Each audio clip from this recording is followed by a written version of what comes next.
பிறந்த பிறகுதான் ஹிஸ்டரியை உருவாக்குவாங்க உலகத்துல. பிறக்காததுக்கு முன்னமே ஹிஸ்டரியை உருவாக்குனவர் தான் இயேசு கிறிஸ்து.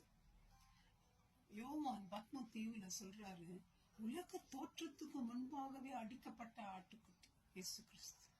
உலகம் உருவாக்குறதுக்கு முன்னாடி ஆண்டவருக்கு தெரியும் மனுஷன் இப்படி கீழ்ப்படியாம போவான், இப்படி ஆண்டவர் விட்டு போவான், அதுக்காக ஆண்டவர் தன்னுடைய குமாரனை அனுப்பணும். எல்லாம் ப்ரீ பிளான், ப்ளூ பிரிண்ட் அங்க இருக்கு.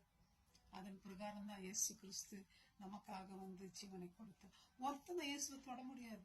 அவர் உயிரை யாரும் எடுக்கணும் எந்த அதிகாரமும் கிடையாது, எந்த பவராலும் முடியாது. இயேசு சொல்றார், என்ன யாரும் கொலை பண்ண முடியாது, என்னுடைய உயிரை நானே உங்களுக்காக கொடுக்கறேன்ற.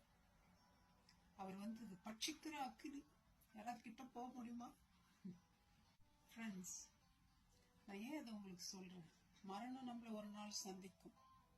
மரணத்துல எல்லாரும் கியூல இருக்கிற மாதிரி இருக்கிறோம். நம்ம அந்த கியூல முன்னாடியும் நம்ம போக முடியாது, பின்னாடியும் வந்துட முடியாது. அந்த கியூ விட்டு நம்ம வந்துட முடியாது. நியமிக்கப்பட்ட நேரத்துல நம்ம கண்டிப்பா போனோம். சாவு என்னைக்கு வரும் நமக்கு தெரியாது. மை ஃப்ரெண்ட்ஸ், நிறைய பேர் சாவை கண்டு பயப்படுறாங்க. ஆண்டவரை ஏத்துக்கணுங்க, சந்தோஷத்தோட போறாங்க. ஏன் பயப்படுறாங்க? ஏன் பயம்? எனக்கு மனுஷனுக்கு சாவுன்னா தனிமையா போகணும், என்ன நடக்க போகுதுன்னு தெரியாது, என்னுடைய லவ்ட் ஒன்ஸ் விட்டுட்டு போயிடுவேன்னு பயம், திக்கில், வேதனை. சாகுற ஒவ்வொரு மனுஷனுடைய வாழ்க்கையும் அப்படித்தாங்க இருக்கு. ஆனா இயேசு கிறிஸ்துவை ஏத்துக்கொண்ட மனம் சந்தோஷத்தோட போறோம். ஏன்னா அவரை நம்ம மீட் பண்ண போறோம். மரித்ததுக்கு பின்னால் அவரோடு இருக்க போறோம், நித்தியமா அவரோடு இருக்க போறோம் என்ற மகிழ்ச்சி கண்டிப்பா இருக்கும். எவ்ரி செகண்ட் ஒருத்தராவது இந்த உலகத்துல மறைச்சு கொண்டு இருக்காங்க. ஃப்ரெண்ட்ஸ், உங்க சாவு என்னைக்குன்னு உங்களுக்கே தெரியாது.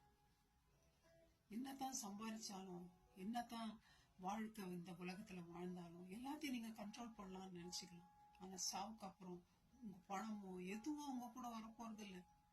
தனிமையா போறீங்க நீங்க. அதான் பைபிள் சொல்ற, நிர்வாணியா இந்த உலகத்துக்கு நான் நிர்வாணியா தான் போகணும். எனக்கு கூட இந்த பணமோ இல்ல கோல்டோ எதையும் நான் தூக்கின்னு போக முடியாது.